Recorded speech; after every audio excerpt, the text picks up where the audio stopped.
Welcome to This Organized Life. If you're a mom, wife, or coffee lover seeking advice on how to reduce clutter and reclaim time, look no further than your host, Lori Palau, founder of Simply Be Organized and author of Hot Mess, a practical guide to getting organized. For a lot of people, clutter is their dirty little secret, but it doesn't have to be. Each week, we will share practical tips, chat with experts, and provide strategies on how to keep you organized. I hope that by sharing our stories, you feel a little less alone and more empowered to tackle the areas that are holding you back. So let's get started!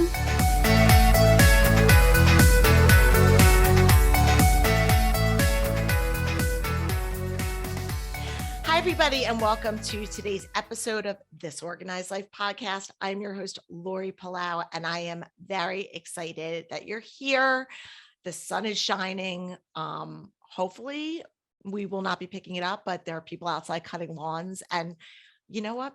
After a long winter, I'm okay with it. So hopefully it doesn't hop into your ears, but if you do hear it, you just know, spring is officially here in the Northeast. So if you're new to our show, welcome. We have new episodes every week talking all about organizing topics, strategies, any product, system, or strategy that is going to make your life easier, simpler, and less stressful. And so I'm super excited to be bringing my guest to you today. So before I bring her out, I just want to tell you a little bit about her. So joining me today is Kait Hilton. Now, Kait is also one of our partners in our SBO Partner program. So, I've been doing this partner spotlight, and Kait is, and that's really to showcase all of our professional organizers that are part of our network from all around the globe. Kait's based in the DC, Maryland area. So anybody out there that's looking for an organizer that lives in DC, Maryland,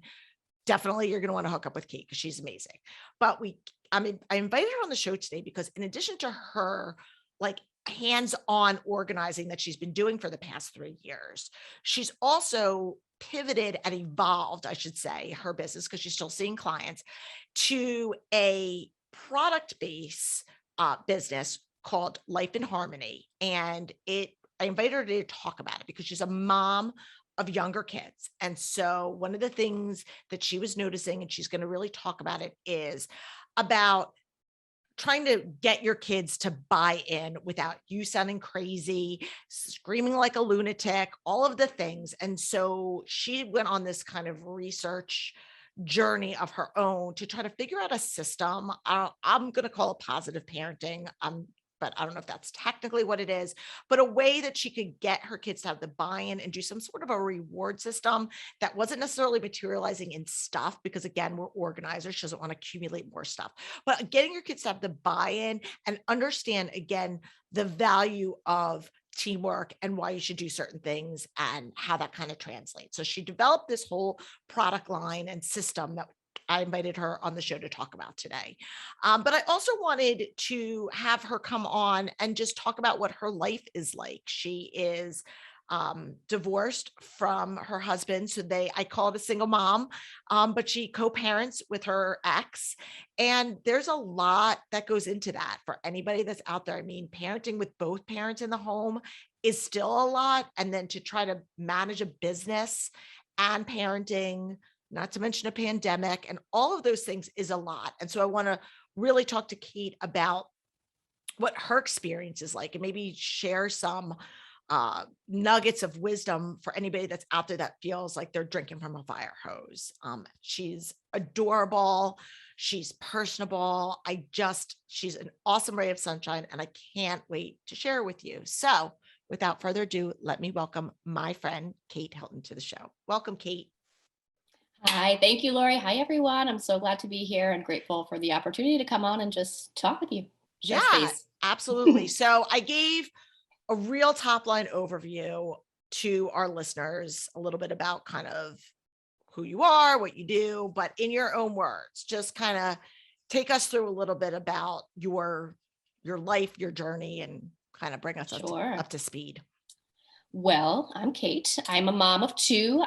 Currently they are 4 and 6, and they both have May birthdays. So we're coming into 5 and 7, which is just insane. I can't believe I'm about to have a 7-year-old. That's kind of crazy to think about. But I am an organizer, and I've been in business for 3 years in the DC area. I started my career as a social worker and was a social worker for about 10 years, kind of in different sort of arenas in that field. But,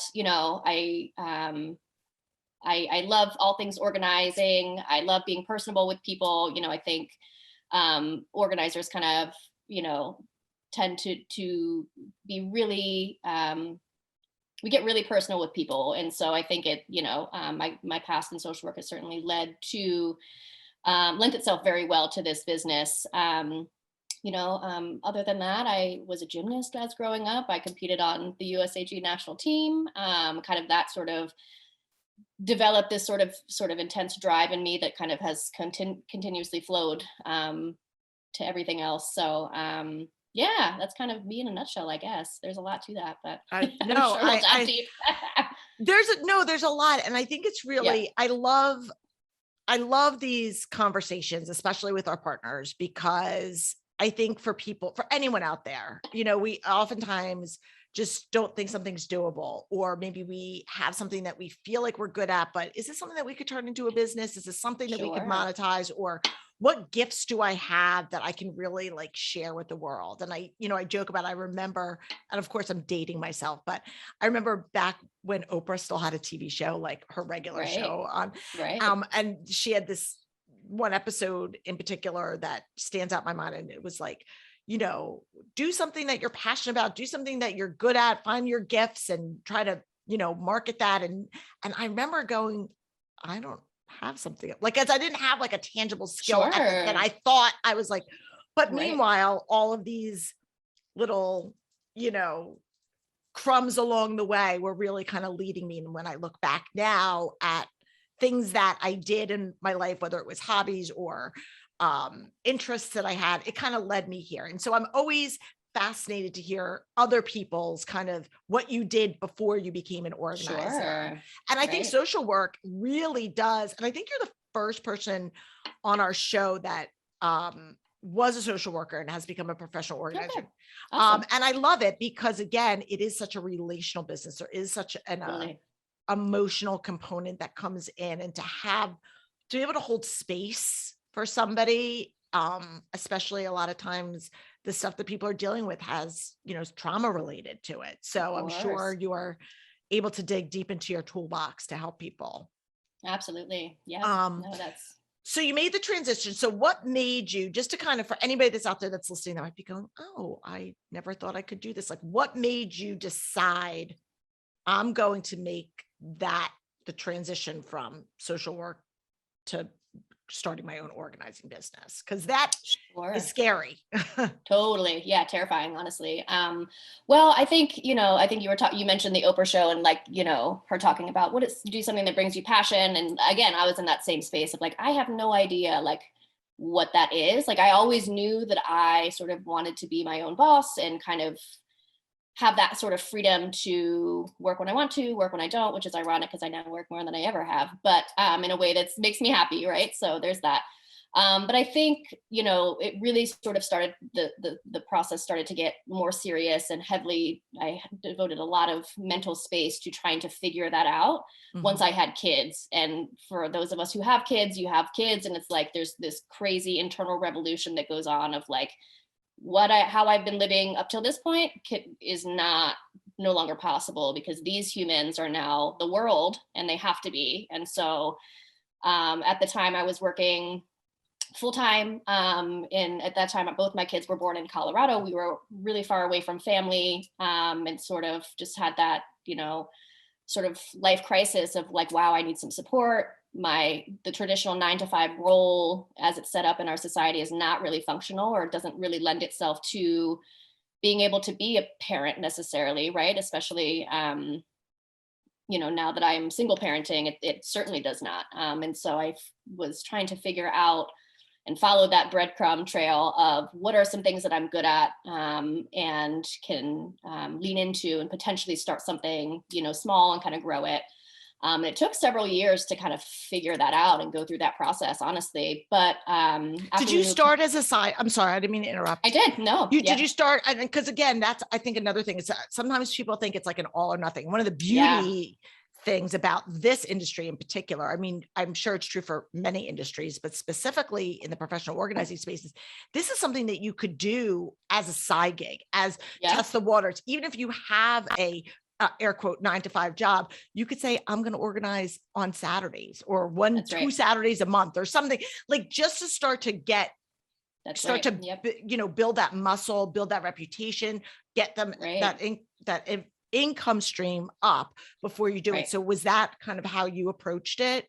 Yep, I absolutely did. Yep. I worked full-time up until, and side hustled for probably a year and a half. And the beautiful thing I think about an organizing business, and I'm sure there's others out there, I just can't really think of them at the moment, but as opposed to something like a retail store or product-based, is that there's really not a whole lot of overhead. Like there's pretty much none. You can make it what you want, right? Like you don't have to shell out 10 grand to rent a space or something like that, You just need a website and maybe an Instagram page, even if that, right? So it was kind of beautiful that I didn't have to invest a whole lot of money up front to do it. I just made a website and did a little bit of research into what organizers do and sort of started, using my past experience as a social worker and researching kind of organizing topics and how all of those things that I've learned in social work and used as a social worker sort of are then filtering into like what everyday life looks like. And so, yes, I side hustled for about a year and a half and then took that leap, but it was not without struggle. That's for sure. I worked a lot. And, it was something I was excited about. So I was up at 5 a.m. every morning, just trucking on, doing those calls before work and then working on Saturdays and sometimes Sundays and, And organizing for other people is very different than organizing for yourself. For sure. And Absolutely. in some ways it's easier because you don't have that emotional component to it, right? You can look at somebody's stuff and space from a very objective lens. But on the other hand, and we could talk about this in the second half of the show when we talk a little bit about kind of personality types, is when you work with other people, you're working at their speed. You're not working at your speed. And, because it is relational and because that there is emotion that's tied to it for the client, that, there's a difference. And I've had people that say, I really love organizing. They think they want to start an organizing business and they find out, I just like organizing for myself and I just want to like blog about it and Instagram. And that's fine. Because organizing for somebody else and with somebody else and navigating other people's physical and emotional baggage is a special skill. So as much as you mentioned, it doesn't cost a lot in overhead. And that is all true. Like that's one of the beauties of this industry. Again, it's not necessarily easy in the sense that you have to really refine your process. And that comes over time of working. That sure does.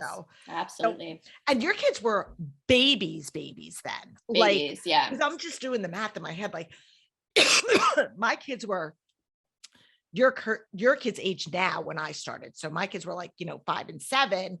Your kids were like, what, 1 and 3 or something when you started, which is a whole other level of insanity. I tend to be a crazy person sometimes, Lori. No, you're not. You're not. And at the time, were you navigating that as a single mom or were you guys? Yes. Yep. So it was all sort of all at the same time. I think it was like when I launched the business full time, I think we had been separated for a couple of years at that point, maybe a year or something like that. So I had been sort of side hustling, but that I didn't really start exploring the business until we had separated, for reasons that I don't really know, honestly, but I'm sure they're all related. But yeah, so all of that while also juggling, that new sort of life. Oh my gosh. But you at least had family near you at that point, right? Yes, absolutely. Yeah, we have a really wide net of family and just really great friends. And that's so awesome. It's huge. It's it's a big deal. A village. It takes a village. Yeah, 100%. So let's talk a little bit about this, how your business has grown and evolved in the past couple of years, obviously. And like everybody, I'm sure, like we're sick about talking about the pandemic. I want it to just be done and away. Mm-hmm.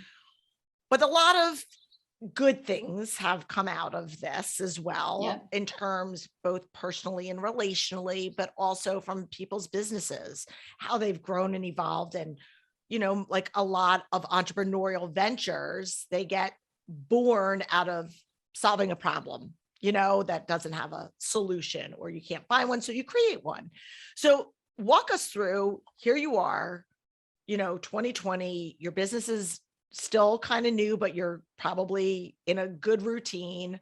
And then all of a sudden the world shuts down, you're distance learning, you have little kids, preschool kids.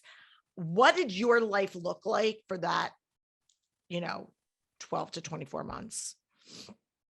Yeah.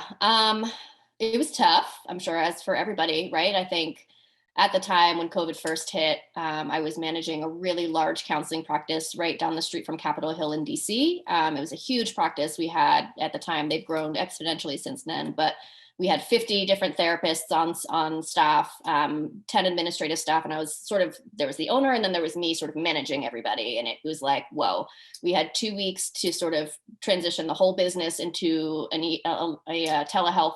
You know, we were completely on site therapy. And then within 2 weeks, we had to completely transition to telehealth and sort of managing that transition.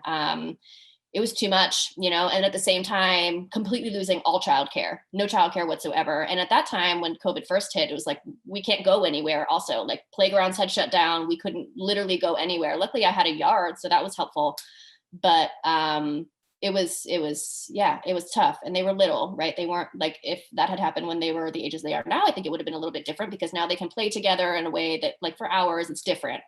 But when they were that little, it was intense. And so I think that's right around the time I think I met you, actually, right before or kind of at the pandemic. I can't remember when it happened, but all time kind of runs together. It's like, it sure did. I don't know. I feel like I've known you for a decade. I don't even know. It's nuts. It's all a blur. It's all a blur. Right. We're repressing it mentally. But yeah, I think at that time, and it had been a build up to that point of like knowing that traditional 9 to 5 doesn't work for me. So we're going to side hustle this business. COVID hits, and it's like, okay, that's completely not sustainable anymore. I don't have any childcare. I'm supposed to work 40 hours a week for this huge counseling practice with my 2 kids home. That's impossible. And I had a really flexible boss. She was totally understanding, but it's also like my heart was somewhere else at the same time. And so by that point, the business, I had lots of clients at that point. And so I think in addition to that, when COVID hit, everybody was at home and around their stuff and in their space, and realizing how dysfunctional it was, how much they owned. And like, now we have to not only live at home, but we have to work at home, and daycare is at home now, school's at home now. And so our space does not fit the new need. And I think sort of another sort of beautiful thing, if there is a silver lining with COVID that has come out of COVID, is that people, myself included, have sort of been forced to reevaluate life in a way that's like, what's really, really important, right? And our space is dysfunctional. We own way too much. We're forced to sort of live in it now. And so at the time that all of that was going on, it was, I had the scary option to continue in this job and not being able to be a good mom to my kids, because I'm constantly on my computer because I have to be, and also not being my best self at work because I can't, because I have 2 kids at home that I'm also caring for who need me. And so, one thing sort of led to another, and I sort of made that scary leap. I think my business was at that time around like 85% income capacity, where I could passively replace my income, and so there was another 15% sort of like scary window there. But and you're a single mom, like you are responsible for it. And that's the thing, right. Is like, and I say this very openly and, I had the safety net of Josh's income and benefits, as I was building my business. And although there was an entrepreneurial risk and all of the things, at the end of the day, I knew when I went to sleep, my mortgage was going to get paid, food was going to be on the table, because I had that. And, I'm not trying to be dramatic, but like you had all of this responsibility fall on your shoulders. That's and so, I mean, there's a lot there. Yeah, it was very, very scary, and it was, it was scary to think about, but also, I don't know, I think if we truly get, you know, rest with ourselves, we have intuition, right? And at a Totally. certain point, it was just, I had to sort of trust fall and go for it, and it's been amazing, and I think having it as a side hustle and having all the infrastructure in place, all the things, the website lockdown, all of that stuff kind of functioning beautifully, made it a really much easier transition, to kind of do that. But it was not scary. Yeah. It was a Well, scary so thing. anybody who listens to me for a while knows I'm like a big Dave Ramsey fan. And he Uh-huh. talks about with career stuff in particular, talks about getting, as opposed to taking a leap, he talks about getting the Yeah, boat close to the dock. So you're that's just right. stepping over as opposed Yeah. to taking Yeah, this big leap. And so totally. again, and I say this for people, whether you want to be a professional organizer, whether you want to be a nutritionist, a personal trainer, start a photography business, whatever that looks like for you. Because again, I'm all about empowering, women to follow their passions and all the things. If you can start to put all of these steps in motion, and that comes with a level of organization. You're talking about organizing your time and being really diligent about how you're spending your financial resources, how you're doing, like all of Yeah. that's organization.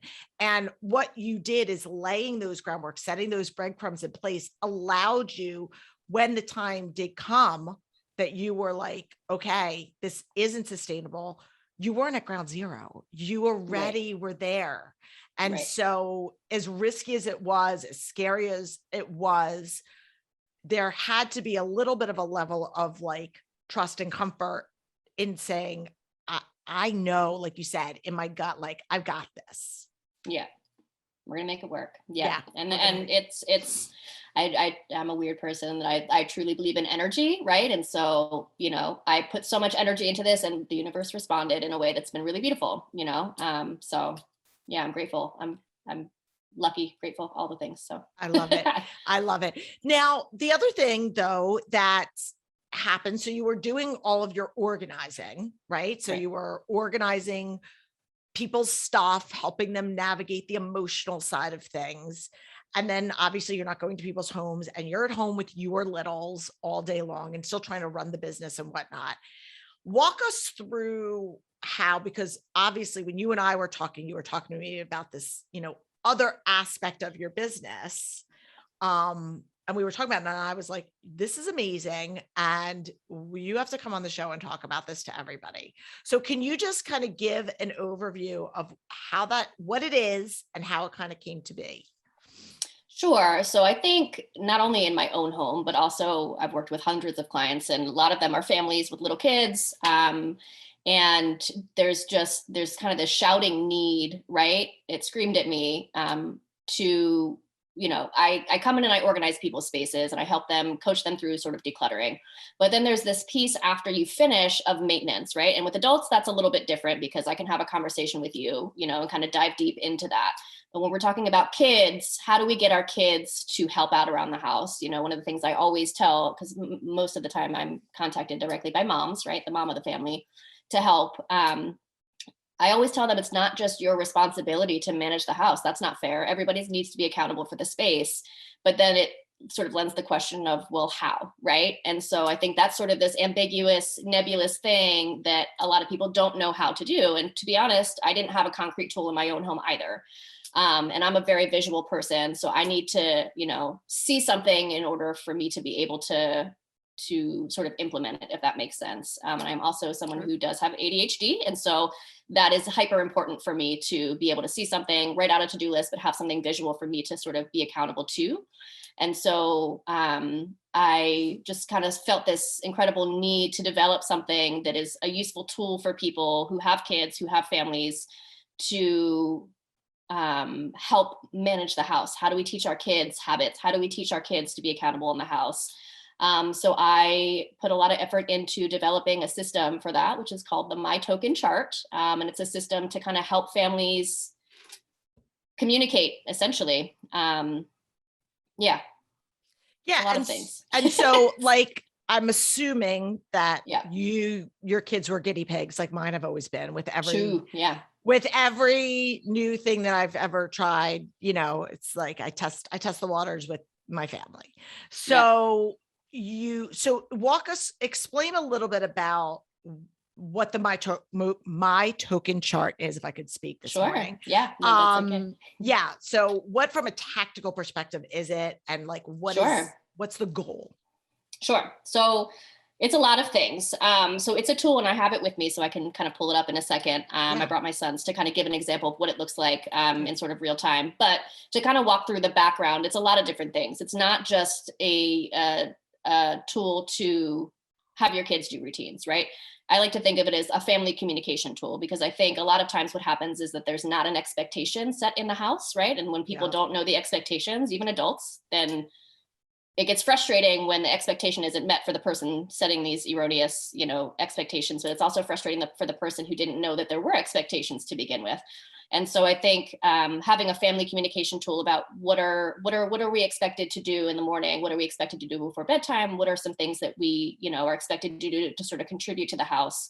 What are some behaviors that we're trying to be accountable for and work on? And so I'm going to pull it up just because it's a little bit hard to talk about without sort of showing it. No, absolutely. So everybody, make sure you go to, you're fine. So everybody go check this out on YouTube. If you're listening to this on audio, when you're done, if you want to see it, head on over to YouTube so you can see. And I will use words to explain each section. But this is my son's chart. It's a little bit hard to see.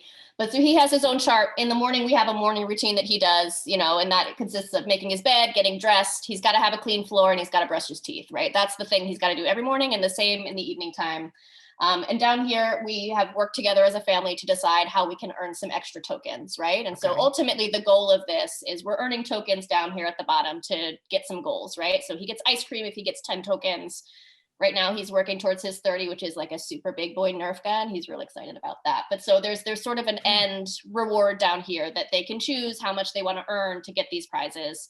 And so we have morning routine, evening routine. We get extra tokens if we do these other things. And then we can lose tokens as well. So we work together as a family and kind of had a meeting to talk about, what are some things, Aja, that you want to work on? What are some things that you want to, behaviors that you think you could do better on? And so that's kind of a family talking piece. And this is something that we called a family meeting, and we talked about it, like, what are some things you can help with around the house that you would like to do better at, helping, with extra chores. Mama doesn't like it when we fight about food. So you get an extra token if you try a new food, like kind of that positive behavior. That's so good. That sort of, right. My daughter, she's a huge picky eater. And so if she tries a new food, it's like, girl, you get all the tokens, right? So kind of rewarding the behavior that you want to see.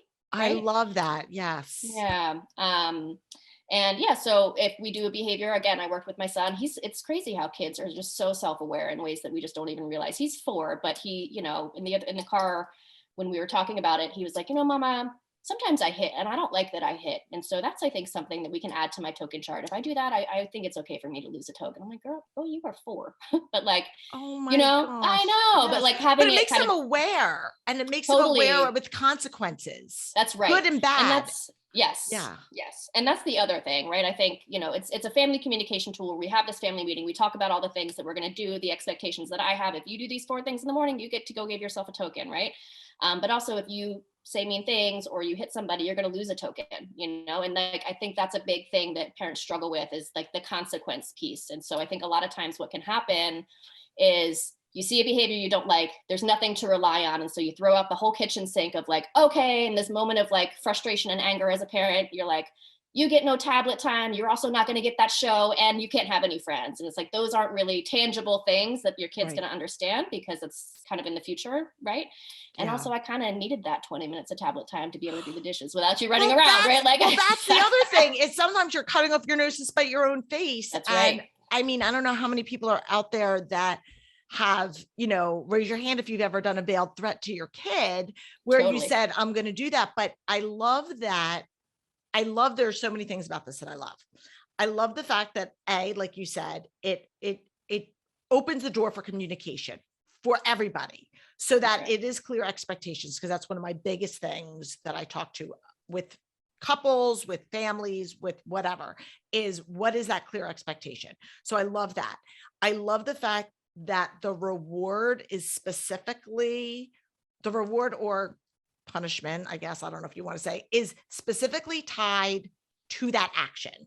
So it's, you know what, you didn't do this. This is the token is the prize. So you get that for completing what you do, but you also, if you choose not to do that or you misbehave, you lose that. And it's consistent.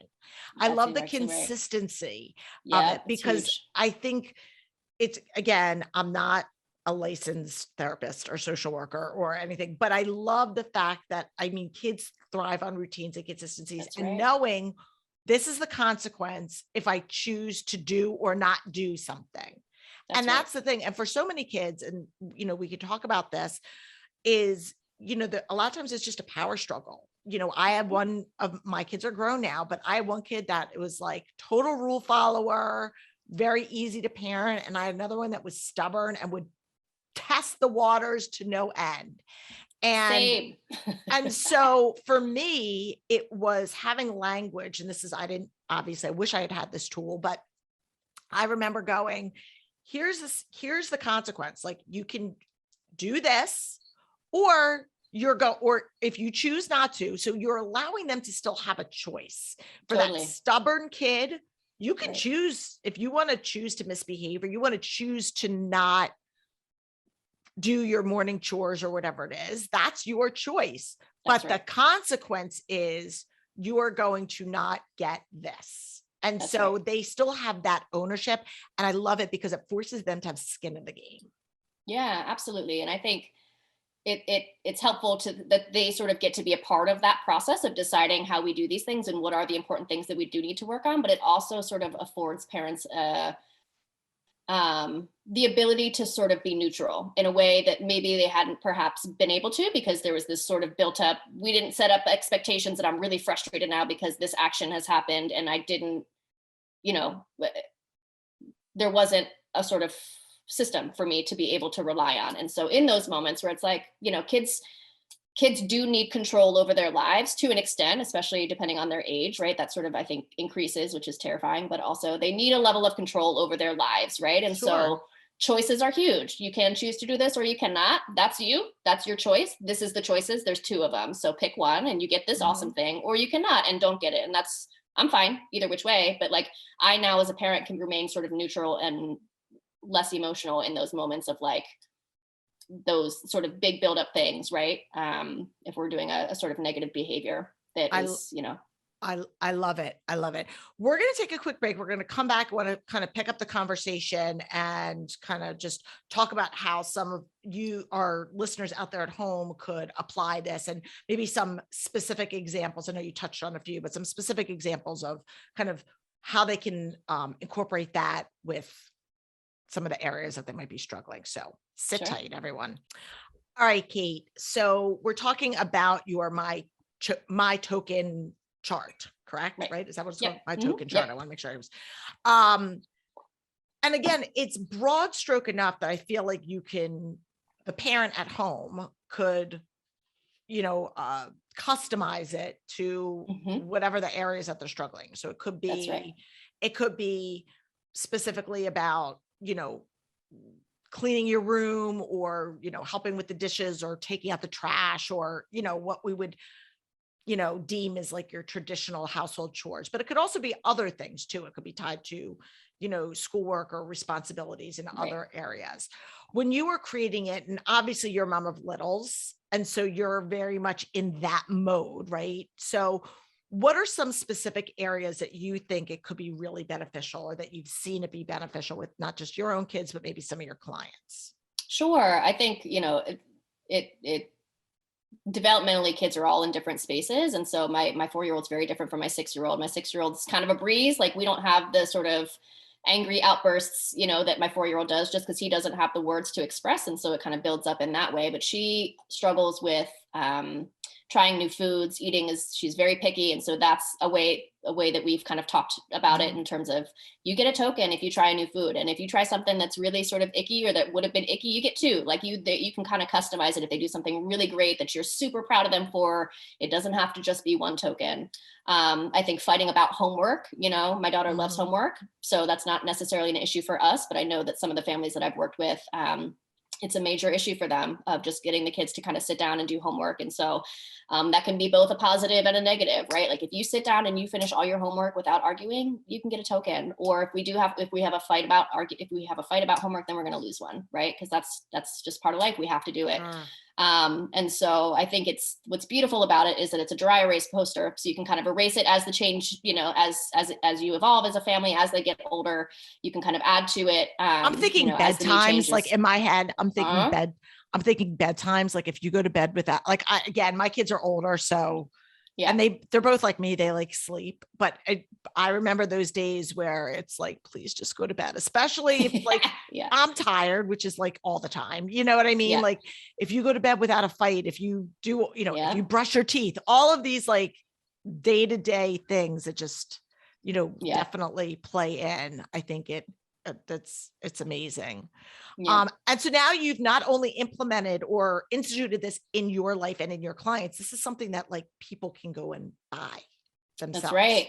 Yeah, absolutely. I think it can really revolutionize a lot of homes and a lot of fighting. I think it's completely revolutionized our house, and several people that have tried it. It's been kind of really beautiful to watch this thing that I sort of just like built and created, that I was like, I need this thing in my house, and then having other people try it, it's like that's amazing. And so I'm just so happy to be able to kind of share that with everybody, because I think we all need help to kind of jumpstart us, and kids specifically, like having a tangible thing that can help them kind of be accountable and help families communicate and set expectations. And also, we live in a society that kind of glorifies stuff and immediate gratification, and this is a way that kids can kind of learn to save up for things and earn things, right? Like if they want that big old Nerf gun at 30, you got to earn 30 tokens. That's some delayed gratification patience right there, and so that's huge. It's a big deal. And I like also, and this is where I start to sound like I'm a boomer, even though I'm not a boomer, but like, where I like that it's an actual tangible, as much as I don't like clutter and I don't want things to end up as clutter.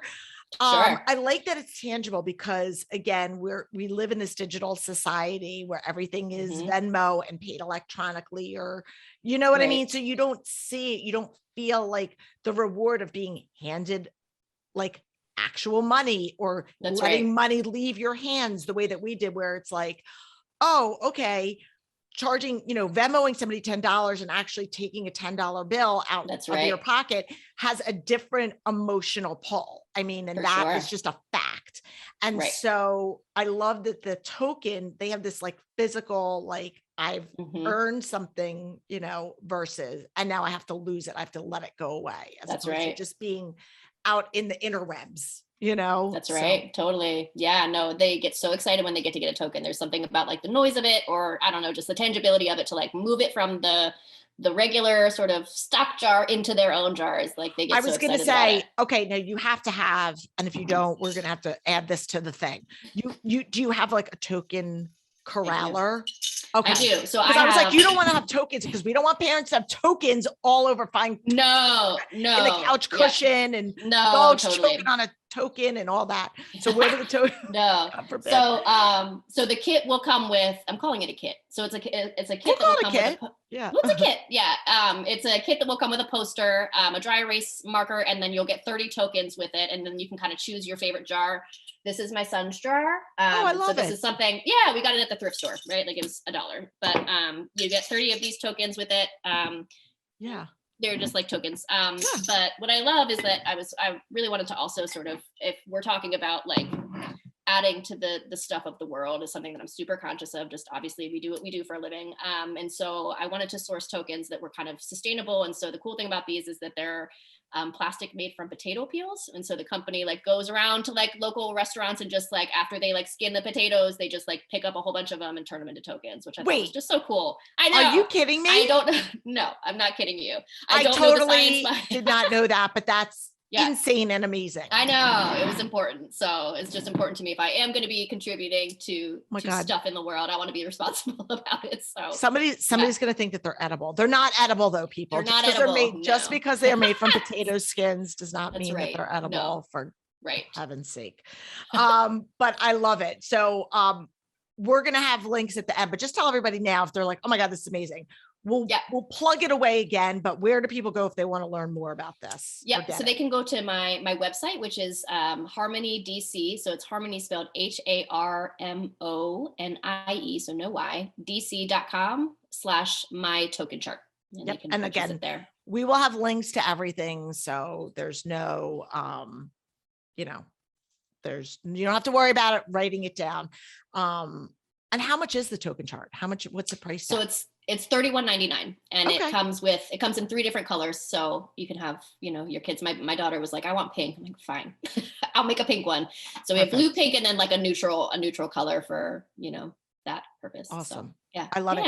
Yeah. Because we used to, in our house, especially, and I've talked about this before, my younger one, we had to do a lot with just checklists, even though it wasn't necessarily even the reward, it was just to help me to minimize my yelling and repetition of every day. She needed that extra reinforcement. She also has ADHD and processing. And so again, even though there were the things that we do every day, make your bed, brush your teeth, take your medicine, wash your face, or whatever it was, put your clothes in the hamper, all of that. So I was a big checklist person, and it was just really something that it saved me from having to just sound like that broken record over and over again. So I love it because, again, it allows you to like check your chart before you come downstairs or before you, whatever, before you leave to have breakfast, check your chart, make sure you did all the things. So I love it. Right.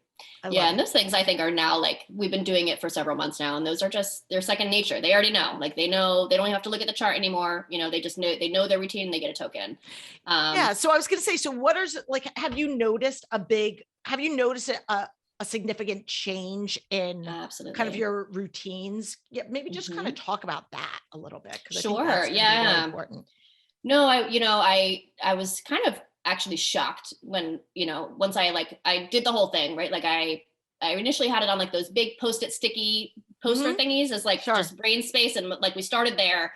And it was an instant change. We called a family meeting. We talked about it. Like, this is a new thing that we're going to be doing. And we filled it out together. Like, what are some things you guys would want to earn tokens for if you help out with, right? Like, if you help me empty the dishwasher, that's something you can get a token for. And then also sort of the conversation around like, what are some behaviors that you guys want to work on, right? Like putting the ball in their court. And once we had that whole meeting and we set up the morning and evening routine, we set everything up. It was an instant change. I'm talking literally instant. Like, I thought we set it up, we did the evening routine. I was like, okay, we're going to wake up tomorrow morning and we're going to have some problem. Like, I'm gonna have to remind them. And that was not the case at all. Like, they knew that they were going to get tokens and that they were going to get a prize. And so like, there was like extreme motivation, and it's been consistent. Like, we haven't fallen off. I mean, it takes maintenance. So once they get that 30 prize, we erase it and we talk about what the new thing is going to be. Well, that's what I was going to say. So like, again, this is fluid, so people could set whatever expectations they want, but like, so how often are you kind of regrouping and revisiting? Like, what's the average span for their, till they get the prize? So you have that sit down and say, okay, we're going to set a new goal. Yeah. So I think, it depends on them. Like, a lot of times the first two, like the 10 and 20 token prizes, are not necessarily stuff, right? Like, we can get an ice cream at 10, or we can go to the really big playground at 20. So they're more like experiential things. Sure. And so typically the kids want to get the 30 prize, which is like the thing, right? And so that takes, several weeks for them to earn that. Okay. Which is, it's a long haul, but they've been amazing about it, and like, continue to be motivated about it, which is great. But even still, like, my son is all about the Nerf gun, but my daughter at 30, she wants to go to the science center, right? So it doesn't have to be stuff. It just has to be something, that you deem appropriate. But yeah, we revisit, daily in a sense, right? Because part of it is, we earn extra tokens. And so, for example, yesterday, out of nowhere, the kids, so let me back up and just say, it was an instant change and has been consistently great since we implemented it. But also now the kids, we fight a whole lot less. We don't fight all that much because there's expectation, and they follow, right? But also they are incredibly, much more than ever, right? They are helping out. Like yesterday, I drive a pickup truck because I haul a lot of stuff for organizing, and we had a big project last week that had a lot of sparkles and stuff. And so the back of the pickup truck was just a disaster, like styrofoam, glitter, Christmas tree pieces. It was a situation. And so I was like, I need to go outside and clean out the truck. And my son was like, Mama, I want to come help you. And he came, he went back inside, he got the broom, like he was out there helping. And I was like, you know what? You get 2 tokens for that. Like, thank you so much. It was so thoughtful. And so like their behavior is sort of moving into this sort of accountability to help out when they're not necessarily being asked to, right? And yes, that's because they somewhere in their mind know that they might get a token, but they also might not. And so kind of being able to rely on that as a parent to say, you know what, you just said some really nice things and took care of your sister. I want you to go get a token for that. Like kind of really rewarding those positive behaviors that you want to see so that they become kind of second nature in your house. And it's been just amazing, truly. I think that's awesome. And I also love that it is in a sense teaching them some level on in a simplistic way, but a level of financial literacy of knowing that there are certain things that cost more or more of an investment. You have to work longer or harder to earn something that versus something else. And that there's that. And so I kind of love that because it helps them with critical thinking skills. You know, it helps your kids with critical thinking skills of going, I could easily go get that ice cream right now, but if I wait and I just save up a little bit more, then I can get X, Y, and Z, you know, I love that because again, it's more than just the task. It's more than just the organizing. It's more than the token. It's really about what this is representing.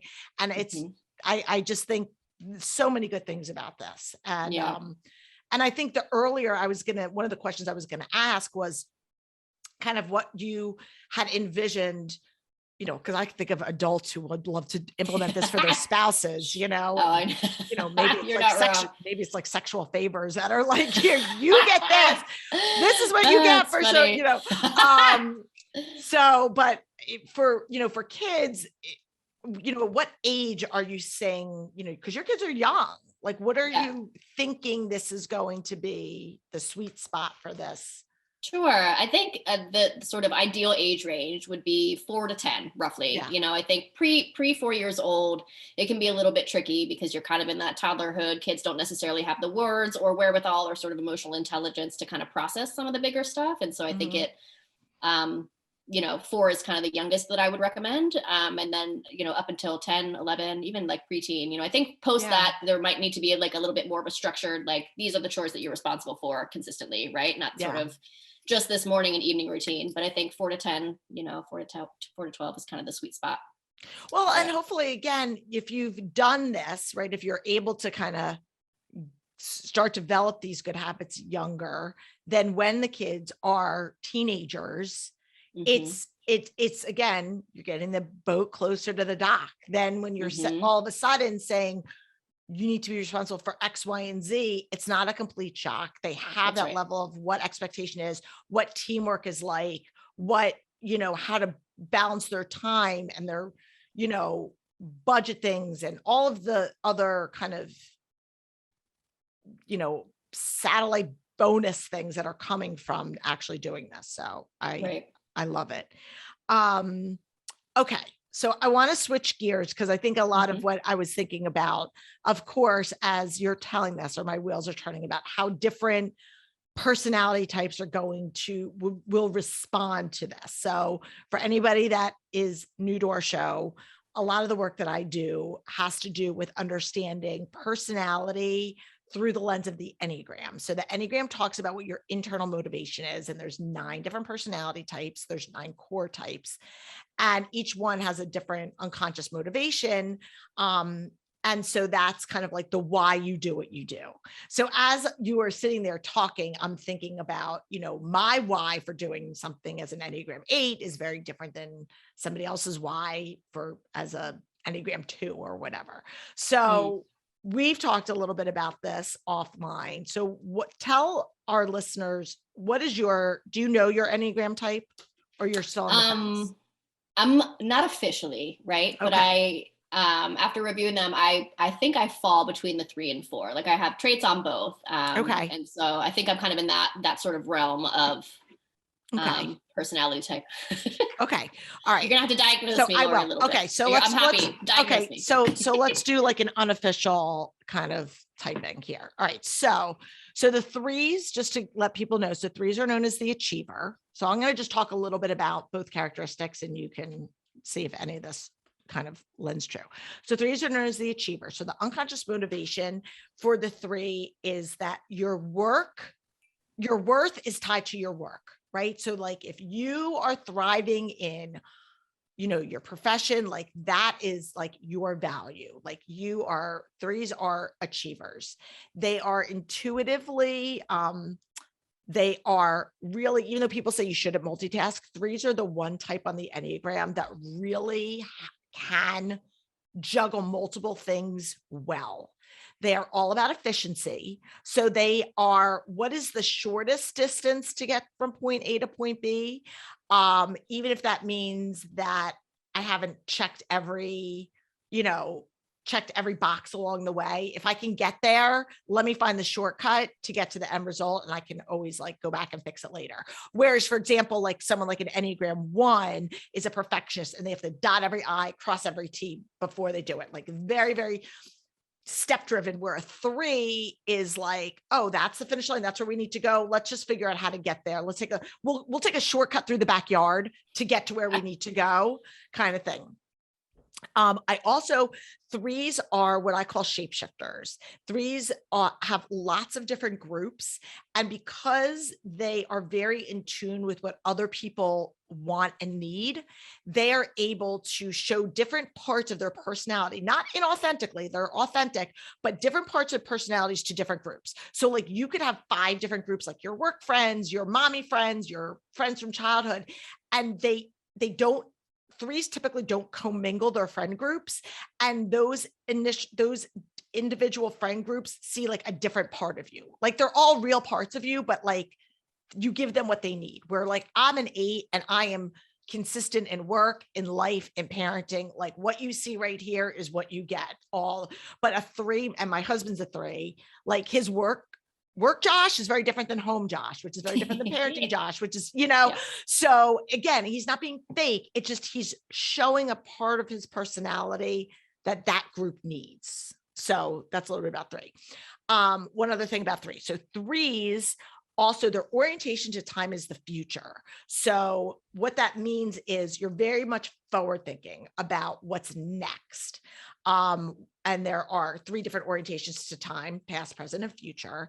And so the Enneagram is, depending on what your Enneagram type is, you are dominant in one of those areas. So threes, like me as an 8, are future oriented. And I say that is so true. I'm always looking ahead, not really looking behind. Even when I drive, I'm like, I have, it's like a struggle for me to even look in my rearview mirror. Like I'm so like, what are we doing next? What's that? So that's something that's very true for threes.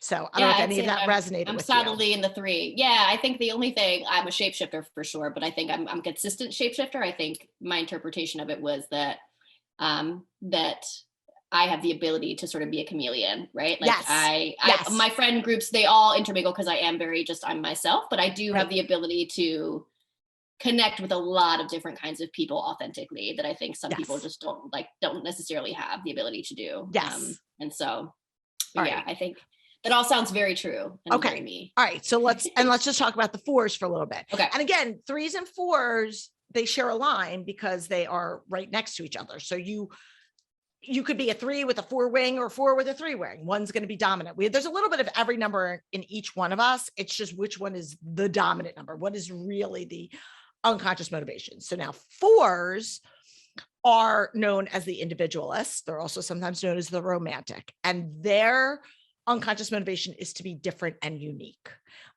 So the stereotype, and I'm just, again, stereotyping. So the stereotype for the 4 is what you would think of as like the brooding musician or artist, right? Somebody who, the Scorpio, Lori, are you trying to call me a Scorpio?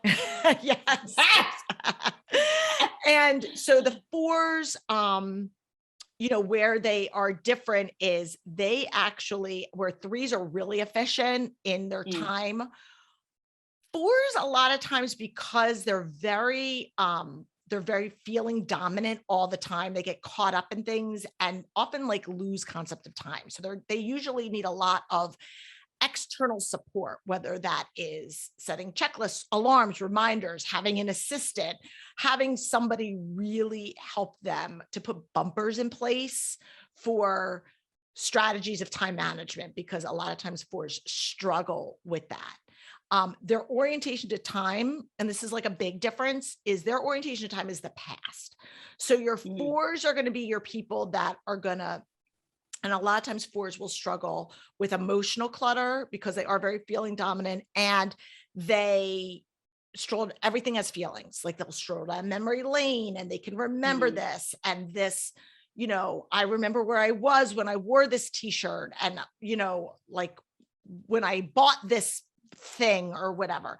And so fours, where threes are forward thinking, fours are more past thinking. So I don't know if I'm a three. You're a three?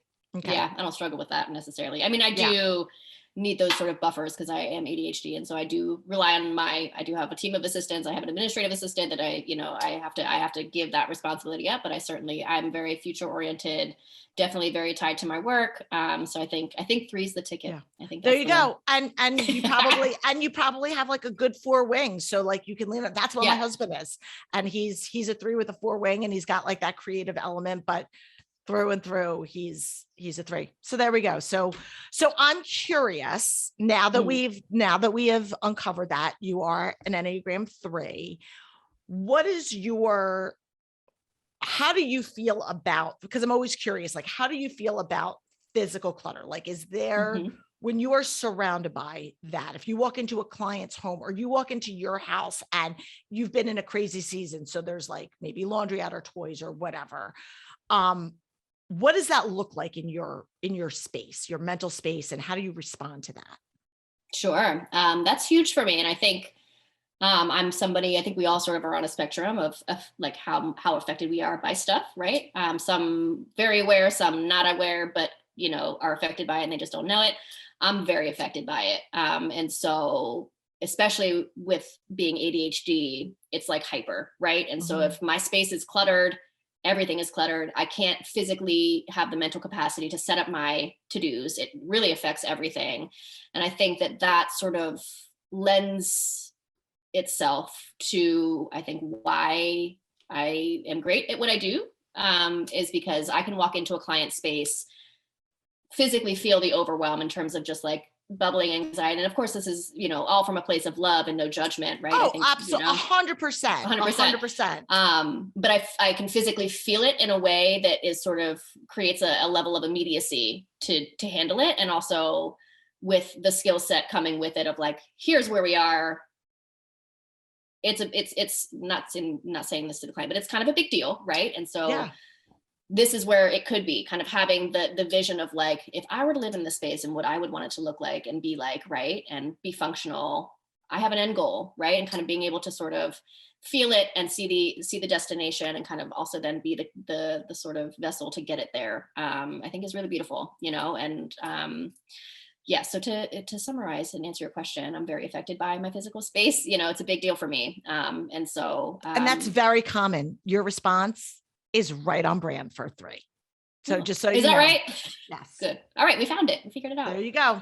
So I love it. Yeah. And this is, I mean, it's helpful. And I like to, again, because I like to play therapist. And of course I'm interested in the Enneagram, but I think that these conversations are really helpful because it provides language for people. A lot of times people don't understand it in relationships, and everything that you do is talking about, this whole work is about providing a communication tool, communication strategies.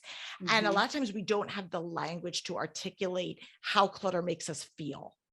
And so it will result in fighting and stress and tension in whether it's a parent-child or a couple or whatever, or roommates. And you see that, and hopefully, things like what you're doing and just even the work that I do with understanding the Enneagram, it really helps give people language to say, this is how this makes me feel. And this is why, and here's where I could help somebody, or I need help in this area. And this is Right. where, and using that. So I think it's really, really insightful. And thank you for sharing that. I really appreciate it. You're welcome. So before we go to just do our wrap-up questions, we're gonna take one more final break.